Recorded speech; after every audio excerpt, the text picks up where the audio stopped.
Olá a todos, bem-vindo de volta. Estou falando aqui com a Daniela Coco, especialista em agronegócio da PwC.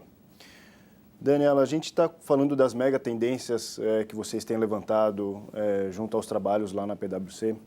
E uma das mega tendências que a gente ainda não comentou aqui, que você ainda não falou para a gente, é sobre as mudanças climáticas, né?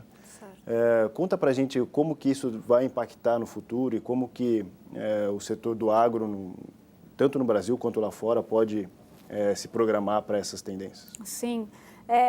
Mudanças climáticas e a escassez de recursos, né, impacta de maneira bem direta a produção de alimentos e a cadeia do agronegócio. Então, a gente vem acompanhando essas mudanças em vários territórios ao redor do mundo.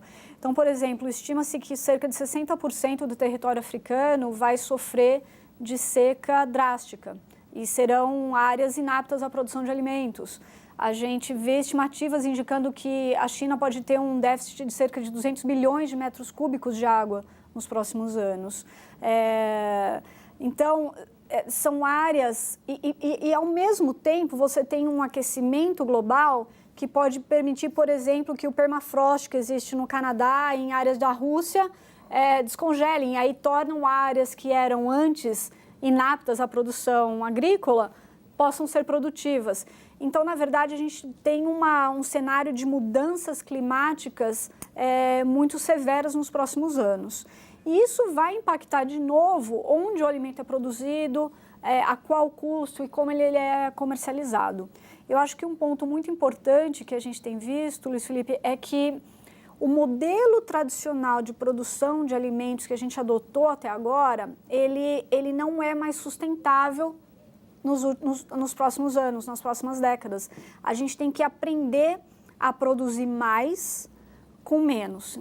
Então, a gente tem que aprender a produzir mais por causa do aumento da demanda e do aumento populacional, mas com menos área e de uma forma mais eficiente, com menor uso dos recursos naturais. Recursos naturais, dos insumos, de uma forma mais otimizada. E aí várias coisas, vários fatores começam a se tornar realidade. Então, por exemplo, a economia circular, onde o resíduo de uma indústria acaba sendo a matéria-prima da outra indústria. Você tem sistemas, por exemplo, como a integração floresta-lavoura-pecuária, que a gente vê aqui no Brasil, e foi brilhantemente desenvolvido ao longo dos últimos anos pela Embrapa. Então, a adoção de sistemas mais inteligentes, de sistemas mais integrados e conectados com a biodiversidade, podem ser a saída para essa produção aumentada de alimentos que a gente precisa para os próximos anos. E como é que estão as tendências? Porque para fazer tudo isso precisa de muita tecnologia, né? Para se produzir mais no mesmo espaço ou em espaços menores, isso precisa muito de avanços em tecnologia, gestão, como a gente já falou. Mas em relação à tecnologia, como que qual que é essa tendência da tecnologia? Como que ela está vindo para resolver todos esses problemas? Sem dúvida, a gente começa a ver uma era da inteligência artificial, né?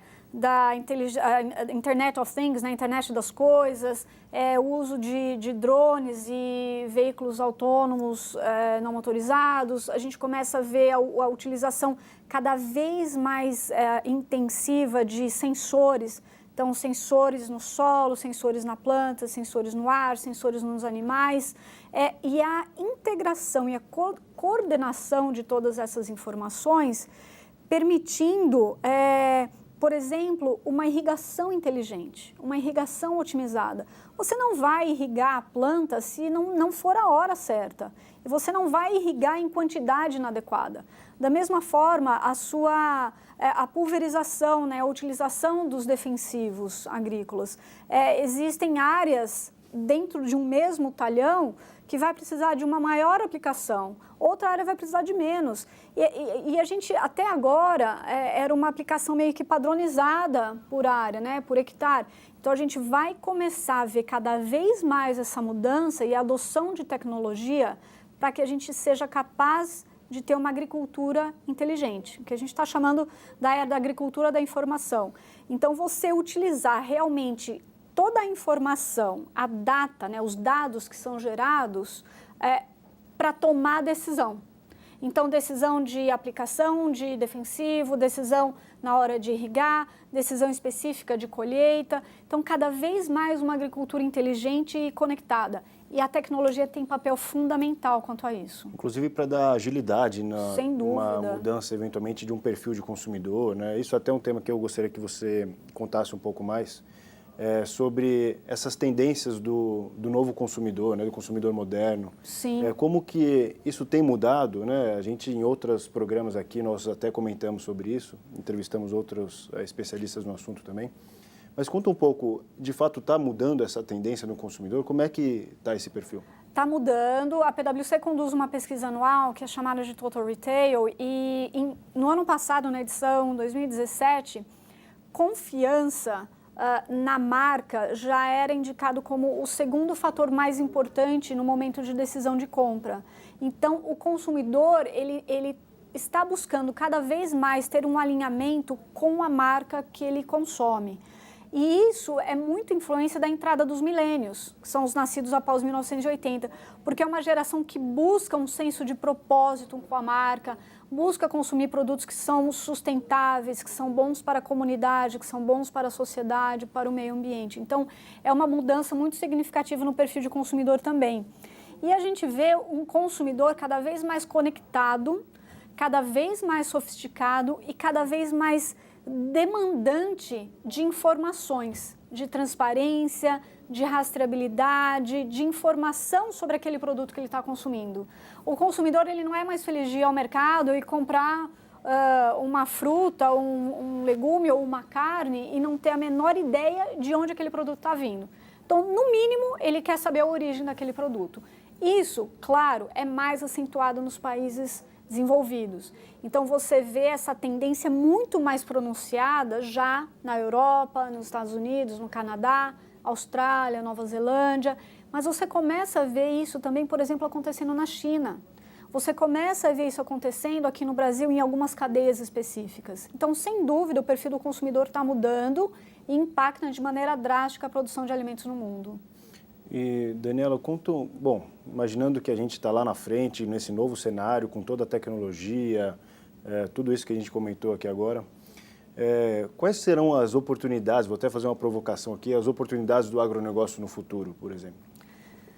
Olha, eu acho que existem inúmeras oportunidades, né? O agronegócio é o carro-chefe da economia brasileira e vai continuar sendo nos próximos anos. Então, eu vejo muitas oportunidades na adoção de tecnologia cada vez maior no campo e também na integração das tecnologias. Então, você conseguir com que as máquinas inteligentes se conversem e gerem dados para uma tomada de decisão. A gente vê muita oportunidade, por exemplo, em sistemas que possam oferecer essa questão da transparência e da integridade ao longo da cadeia, que o consumidor tanto busca. A gente vê muita oportunidade na questão do comércio internacional. Então, o comércio internacional vai demandar cadeias de valor mais organizadas. Então, a gente não vai ter acesso a certos mercados se a gente não conseguir garantir uma integridade, uma rastreabilidade, uma transparência aqui na produção. Então, eu vejo que assim, o agronegócio realmente continua sendo um celeiro de oportunidades para a economia brasileira. Perfeito. E Dani, conta um pouco para a gente, agora falando de GAF, você participa desde a primeira edição do evento, em 2012, e você tem acompanhado todas essas discussões. O GAF, ele tem sido uma plataforma para ser debatido esses assuntos a nível nacional e internacional. Como que o GAF tem ajudado nessa promoção dessas discussões, por exemplo? Eu acho que o GAF, ele consegue fazer uma transferência de tecnologia muito interessante, porque a gente consegue debater aquilo que somos muito bons e líderes aqui no Brasil, que é a produção de alimentos e toda essa cadeia do agronegócio, e a gente consegue aprender muito com aquilo que os outros países fazem também. Então, por ser um congresso com um viés internacional muito forte, eu acho que essa troca de aprendizado, esse compartilhamento de conteúdo é fundamental. Então, nas últimas edições do GAF, eu acho que esse compartilhamento, esse aprendizado com aquilo que é feito nas cadeias de alimentos do mundo tem sido essencial. Perfeito. Bom, espero que todos da PwC consigam participar mais uma vez nessa edição de 2018.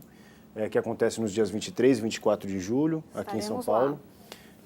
Conversamos aqui com a Daniela Coco, que é especialista em agronegócio da PwC, que muito nos honra com sua presença. Muito obrigado. Obrigada a você pelo convite. E, bom, esta e outras entrevistas vão estar disponíveis nos canais do Canal Rural, em todas as plataformas e também nas plataformas do Global Agribusiness Forum, que você pode acompanhar através do site e nas mídias sociais.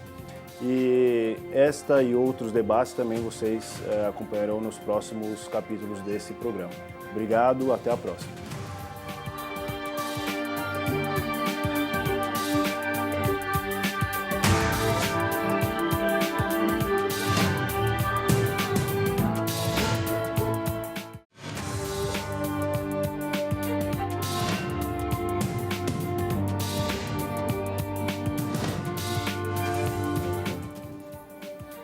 Olá a todos, tudo bem com vocês? Estamos começando mais uma edição da nova temporada do programa do Global Agribusiness Forum aqui no Canal Rural, o principal fórum de conteúdo do agronegócio. O Global Agribusiness Forum reunirá os maiores líderes no setor em sua quarta edição nos dias 23 e 24 de julho aqui em São Paulo. E como você já sabe, várias entidades estão reunidas para realizar o GAF 18, entre elas a Sociedade Rural Brasileira, a Abramilho, a ABCZ, a Abrafrutas, a Mais-Al, o Fórum Nacional Sucroenergético e a Datagro. Vamos debater a ciência do campo a serviço do planeta, a ação é agora. E para falar sobre essa temática do Global Agribusiness Forum 2018, a nossa convidada de hoje é a especialista em agronegócio da PwC, Daniela Coco. Dani, muito obrigado por ter aceitado o nosso convite. Prazer é meu. Obrigada, Felipe. Um dos assuntos que eu trouxe aqui para a gente conversar é sobre a velocidade que a gente vem acompanhando dos avanços em produtividade do agronegócio brasileiro, principalmente. E queria saber, da visão de vocês, se o avanço na gestão ela tem sido na mesma velocidade. Perfeito, obrigada. É uma ótima pergunta. E o que a gente vem acompanhando nos últimos anos é um crescimento exponencial do agronegócio, né? De 1990 para cá, por exemplo, a produção de grãos total cresceu em cerca de 300%, enquanto que a área ocupada para a produção desses grãos cresceu cerca de 80%, 90%. Então, realmente, o grande salto aconteceu em produtividade, como você mesmo ressaltou. E sem dúvida que para termos atingido esse crescimento todo, houve um foco muito grande na gestão dessas propriedades, na adoção de tecnologia no campo, em tecnologias de ponta, toda a parte da Revolução Verde, a adoção das tecnologias que a Embrapa foi desenvolvendo ao longo dos anos. Isso, sem dúvida, aconteceu e continua acontecendo no campo. Em termos de gestão, o que a gente vem acompanhando é uma conscientização cada vez maior das empresas nacionais e do produtor rural, que ele precisa sim focar em outros temas além da produção no campo. Então ele precisa focar em temas de gestão do capital humano, né, de toda a sua força, sua equipe de trabalho. Ele precisa focar em sistemas financeiros de acompanhamento do seu negócio. Ele precisa focar em toda a parte comercial. Ele precisa focar em relacionamentos, em compras inteligentes de insumo. Então, eu acho que agora a gente vive um momento em que existe essa próxima etapa da profissionalização da gestão, em que o produtor rural, ele, além de ser um excelente produtor no campo, ele também tem que ser um excelente gestor. E ele passa a adotar as melhores práticas de mercado. Então, toda a parte de monitoramento e acompanhamento e gestão dos seus custos, ter compras inteligentes, compras estratégicas, formar um pool de compras. Então, realmente, sem dúvida, houve melhora ao longo dos anos para a gente alcançar essa produtividade, mas acho que vai acontecer cada vez mais, essa profissionalização da gestão também. Isso mais voltado para a produção, né? Para produtores, para o campo. Isso. E você vê isso também nas empresas que estão geralmente nos grandes centros, essa maior demanda por essas tecnologias, esses insumos, por exemplo, eles demandaram também maiores produtividades e maiores necessidades de gerenciamento. Sem dúvida. Dentro das empresas. Isso também tem muito a que melhorar ou já é uma outra realidade? Olha, a gente também vem acompanhando bastante esse foco, por exemplo, em excelência operacional, toda a parte de gestão do custo das empresas, né, das agroindústrias envolvidas com o agronegócio. É uma preocupação muito grande com toda a parte de supply chain, logística. Então, todas essas dimensões compõem o que a gente chama de gestão. Então, não é um fenômeno só do campo, é um fenômeno que vem acontecendo ao longo de toda a cadeia de valor da produção de alimentos. Então, desde uma empresa que fornece os insumos para o produtor, até lá na frente uma agroindústria que faz o processamento e também toda a parte de atacado e varejo. Então, na verdade, o que a gente vem acompanhando ao longo dos últimos anos é uma profissionalização da cadeia como um todo. Perfeito. Essa modernização gerencial, né, que a gente está comentando, ela passa por mega tendências, né, que vocês têm falado muito. Conta um pouco de uma dessas mega tendências, que é sobre as mudanças demográficas, por exemplo. Tá bom. A PwC vem acompanhando e realizando também várias pesquisas, projetos, entrevistas ao redor do mundo. E acabou identificando 5 principais megatendências que direcionam a produção de alimentos no mundo. A primeira que você citou, que a gente vem acompanhando, é a questão das mudanças demográficas e sociais. Então, a gente vê um crescimento populacional bastante acentuado nos próximos anos, né? A gente fala de 8,3 bilhões de pessoas até 2030 e 9,3 a 9,5 bilhões de pessoas em 2050. A gente vê previsões de a população da África dobrando até 2050, enquanto que a população da Europa deve encolher.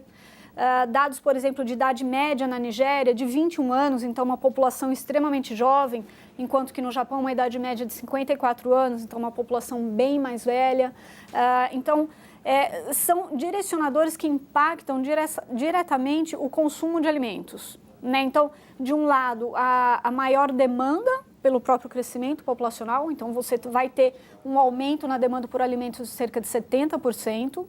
De energia, as previsões indicam 80% e 55% de aumento na demanda de água. Então, são demandas bastante significativas. E para o Brasil, o que a gente tem acompanhado é que as estimativas indicam que cerca de 40% a 50% desse aumento na demanda por alimentos deve vir do Brasil. Então, toda essa capacidade produtiva que a gente falou no começo, né, esse aumento de produtividade, a profissionalização da gestão, a profissionalização da cadeia do agronegócio como um todo, para ser capaz de responder a essa demanda aumentada por alimentos. Um outro item é a questão do aumento da classe média. Né? Então, a gente vê uma classe média que em 2009 na Ásia correspondia a 525 milhões de pessoas, até 2030 deve chegar a 3,2 bilhões de pessoas. Então, é um aumento, de novo, muito grande. E o que acontece é que a classe média, que não tinha acesso a uma certa categoria de alimentos, principalmente as proteínas e os alimentos chamados de convenientes, começam a demandar esse tipo de alimentos. Então, aumenta a demanda por exemplo, trigo, toda a parte de leite e derivados, toda a parte de proteína animal, todas as carnes, os alimentos de conveniência, então o food on the go, aquela que você pode comprar em qualquer food shop e levar para comer, e também refrigerantes. Então, é um fenômeno que a gente chama muito de ocidentalização da dieta, né? E isso está acontecendo muito na China, por exemplo. Em 2009, o consumo per capita de leite e derivados era de 9 litros por pessoa. Em 2014 e 2015, isso já estava em 18 litros por pessoa. Então, você multiplica isso por 1,3 bilhões de pessoas, é um aumento bastante significativo. Essa tem uma relação também com a mega tendência de urbanização que vocês levantam? Sim. Também? Tem Conta um pouquinho também. pra gente. Tem também, porque aí o que a gente acaba vendo, né? O surgimento das megacidades. Espera-se que até 2050 existam cerca de 41 megacidades no mundo, que são cidades com populações acima de 15 milhões de pessoas. E aí você tem uma malha muito complexa para levar o alimento para essas cidades, gerenciar toda a produção de alimentos, né? E gerenciar a extração dos resíduos dessas megacidades. Então, torna a cadeia de suprimentos, que já era complexa, ainda mais complexa. Então, a urbanização acelerada também é uma mega tendência que vai impactar muito a produção de alimentos no mundo. Qual mais dessas mega tendências que você comentou, são 5 ou 6, né? Que você São chegou, 5 mega tendências que a gente trabalha. Além da urbanização, da questão demográfica, quais outras que vocês têm? A outra que a gente vê que vai ter um impacto muito grande na produção e na comercialização de alimentos é a questão do deslocamento do poder econômico global. Então, as estimativas indicam que já em 2030, o grupo dos emergentes, né, o E7, ele vai ser mais economicamente poderoso do que o G7. Então, o que isso implica? Esses países emergentes, e aí a gente fala de Brasil, Rússia, Índia, China, Turquia, Indonésia e México, eles vão começar a demandar, de novo, produtos que eles não tinham acesso até agora, então aumenta o consumo de leite derivados, aumenta o consumo de proteína animal, então aumenta o comércio internacional desses produtos, mas esses países também começam a investir mais na sua própria produção, para que eles não tenham uma total dependência do comércio internacional. Vinculado a isso, o que a gente percebe é que vai haver um aumento nas regulamentações que regem o comércio internacional, no sentido de, cada vez mais, a cadeia de fornecimento de alimento ela é mais complexa. Então, os países vão demandar mecanismos e ferramentas para que as empresas e os países possam demonstrar integridade, transparência, confiabilidade nesses alimentos que são comercializados. Então, de novo, é um mundo cada vez mais complexo por causa desse deslocamento de poder. Perfeito, Daniela. Muito obrigado. Vamos fazer agora uma rápida pausa para o intervalo e voltamos em breve. Até já.